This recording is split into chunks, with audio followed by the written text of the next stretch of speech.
સો high friends, ગુજરાતમાં ધોરણ 10 ઉપરના તમામ કોર્સીસ જેમ કે તમારે ડિગ્રી હોય, ડિપ્લોમા હોય, ત્યાર પછી તમે BA, BCom, BBA વગેરે કોર્સીસમાં લેતા હોય, MA, MCom વગેરે PG કોર્સીસમાં લેતા હોય અથવા તો ફાર્મસીમાં લેતા હોય, એન્જિનિયરિંગમાં લેતા હોય, મેડિકલ કક્ષાના કોર્સીસમાં લેતા હોય, ધોરણ 11, 12માં લેતા હોય કે ડિપ્લોમા લેતા હોય, તો એ તમામ કોર્સીસ માટે જે પણ સરકારી હોસ્ટેલો આવેલી છે એમાં તમારી એડમિશન માટેની જાહેરાત છે તે કરી દેવામાં આવી છે. હોસ્ટેલ કઈ જગ્યાએ આવેલી છે એના લિસ્ટ પર મેં ઓલરેડી વિડીયો અપલોડ કરેલો છે, જેની લિંક હું ડિસ્ક્રિપ્શનમાં નાખી દઉં છું કે જે પણ જિલ્લામાં તમે એડમિશન લેવાના હોય તો એ જિલ્લામાં કઈ જગ્યાએ હોસ્ટેલ આવેલી છે એની સંપૂર્ણ માહિતી તમને ત્યાં મળી જશે. તો જેટલી પણ સરકારી હોસ્ટેલો આવેલી છે ત્યાં તમારે રહેવાનું અને જમવાનું તદ્દન ફ્રી હોય છે, એટલે કે તમારે કોઈ પણ પ્રકારનો ચાર્જ છે તે આપવાનો હોતો નથી.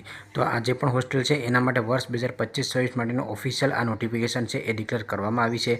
અહીં તમે સમાજ કલ્યાણ વેબસાઇટ છે એના પર જઈને ફોર્મ ભરી શકો છો. ફોર્મ ભરવાનો લાઈવ પ્રોસેસનો વિડીયો છે હું અપલોડ કરી દઈશ, તો જો તમે ચેનલમાં નવા હોય તો ચેનલને સબસ્ક્રાઈબ કરી રાખજો. તો આના જે ફોર્મ ભરવા માટેની પ્રોસેસ છે ફ્રેશ વિદ્યાર્થીઓ માટે અને રિન્યુઅલ વિદ્યાર્થીઓ માટે તો 19 મેથી લઈ અને 10 જુલાઈ સુધી તમારા ફોર્મ ભરવાની પ્રોસેસ છે તે ચાલુ રહેશે. એટલે કે કાલથી આની ફોર્મ ભરવાની શરૂઆત થઈ જશે અને 10 જુલાઈ પહેલાં તમારા લોકોને ફોર્મ છે ભરી નાખવાનું રહેશે. સરકારી છાત્રાલયમાં ધોરણ 11 અને 12ની ફ્રેશ અથવા તો રિન્યુઅલ વિદ્યાર્થીઓ 19/5થી લઈ અને 10 જૂન સુધી અરજી છે તે કરી શકે છે અને એની પ્રોવિઝનલ મેરિટ યાદી પ્રસિદ્ધ થશે, એટલે એને નિયમ અનુસાર પ્રવેશ છે તે આપવામાં આવશે. તો જે પણ 11-12માં ફ્રેશ અને રિન્યુઅલ વિદ્યાર્થીઓ અરજી કરતા હોય એ 10 જૂન સુધી અરજી છે તે કરી શકશે. સરકારી છાત્રાલયમાં એ ગ્રુપમાં જે પણ વિદ્યાર્થીઓ આવતા હોય મેડિકલ એન્જિનિયરિંગમાં અથવા તો એને અન્ય જે અભ્યાસક્રમો હોય એમાં રિન્યુઅલ વિદ્યાર્થીઓ માટે હાલ અરજી કરી શકશે, પરંતુ એ ગ્રુપના જે ફ્રેશ વિદ્યાર્થીઓ હોય મેડિકલ કક્ષાના કોર્સીસમાં તો એની અરજીની તારીખ છે એ ફરીથી ડિક્લેર કરવામાં આવશે, કારણ કે મેડિકલ કક્ષા માટેના કોર્સીસ છે એ ખૂબ જ મોડા થતા હોય છે. તો એ વિદ્યાર્થીઓ માટે સીટો ખાલી રહેતી હોય છે અને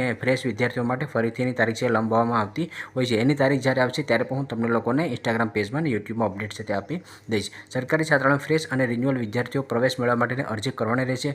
અરજી સાથેના જરૂરી પ્રમાણપત્રો ઓનલાઈન જ અપલોડ કરવાના રહેશે. તો હોસ્ટેલ માટેનો જો મેં તમામ પ્રકારના વિડીયો બનાવેલા છે જે તમને પ્લેલિસ્ટમાં મળી જશે. આ ઉપરાંત ફોર્મ ભરવાનું ચાલુ થશે ત્યારે પણ કયા ડોક્યુમેન્ટ તમારે અપલોડ કરવાના છે એના પર પણ હું તમને લાઈવ માહિતી છે તે આપી દઈશ. પ્રવેશ અરજી કરનાર ફ્રેશ અને રિન્યુઅલ વિદ્યાર્થીઓ વાર્ષિક પરીક્ષામાં 50% કે તેથી વધુ ગુણ મેળવેલા હોવા જોઈએ. એટલે કે ઓછામાં ઓછા તમારે 50% હોય એટલે તમે લોકો ઓનલાઈન અરજી છે કરી શકો છો.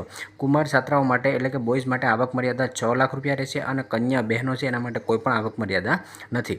સરકારી છાત્રાલયમાં પહેલાં રિન્યુઅલ વિદ્યાર્થીઓ હશે એને એડમિશન આપવામાં આવશે, ત્યાર પછી મકાનની ક્ષમતાને આધારે ફ્રેશ વિદ્યાર્થીઓને મેરિટના ધોરણે પ્રવેશ છે તે આપવામાં આવશે. જે જગ્યાએ ફક્ત SC કેટેગરીની હોસ્ટેલ હોય ત્યાં OBC કેટેગરી અથવા તો ST કેટેગરીના વિદ્યાર્થીઓ પણ અરજી છે કરી શકશે. પ્રોવિઝનલ મેરિટ યાદી તમારી પ્રસિદ્ધ થાય એટલે જે પણ વિદ્યાર્થીઓ ઓનલાઈન ફોર્મ ભરેલું છે એમાં તમે જે પણ ટકાવારી બતાવેલી છે એ જ તમારી માર્કશીટમાં ટકાવારી છે તે હોવી જોઈએ. એ તમામ ડોક્યુમેન્ટ વેરિફિકેશન તમારું થશે અને ત્યાર પછી જ તમને હોસ્ટેલમાંથી કહેવામાં આવશે કે તમે હોસ્ટેલમાં ક્યારે રહેવા માટે આવી શકો છો. વધારે માહિતી માટે તમે સમાજ કલ્યાણની વેબસાઇટ ઉપર જઈને એની માહિતી લઈ શકો છો. હું બાકી જે પણ મહત્ત્વના અને લાઈવ પ્રોસેસના વિડીયો છે કે ફોર્મ તમારે કઈ રીતે ભરો એ વિડીયો હું અપલોડ છે તે કરી દઈશ. તો ટૂંકમાં તમને સમજાવું તો અત્યારે તમારે નોટિફિકેશન મુજબ પહેલાં ફોર્મ ભરવાનું છે, ત્યાર પછી તમારું પ્રોવિઝનલ મેરિટ યાદી ડિક્લેર કરવામાં આવશે. પ્રોવિઝનલ મેરિટ યાદી ડિક્લેર કરવામાં આવે એટલે હું તમને લોકોને ઇન્સ્ટાગ્રામ પેજમાં અને યુટ્યુબમાં અપડેટ છે તે આપી દઈશ. પ્રોવિઝનલ મેરિટ યાદી ડિક્લેર કરવામાં આવે ત્યાર પછી તમારું એમાં નામ હોય તો તમારે ડોક્યુમેન્ટ વેરિફિકેશન માટે જવાનું રહેશે. જે પણ તમે ઓનલાઈન અપલોડ કરેલા ડોક્યુમેન્ટ હોય એ તમામ તમારે લઈ અને ડોક્યુમેન્ટ વેરિફિકેશન માટે તમારી જે પણ હોસ્ટેલમાં તમે ફોર્મ ભર્યું ત્યાં તમારે જવાનું હોય છે. ત્યાર પછી તમને હોસ્ટેલમાંથી કહેવામાં આવે ત્યારે તમે લોકો હોસ્ટેલમાં રહેવા માટે જઈ શકો છો. તો જો તમને આ વિડીયો પસંદ આવે તો લાઈક કરજો અને ચેનલમાં ન હોય તો ચેનલને સબસ્ક્રાઈબર કરવાનું ભૂલશો નહીં.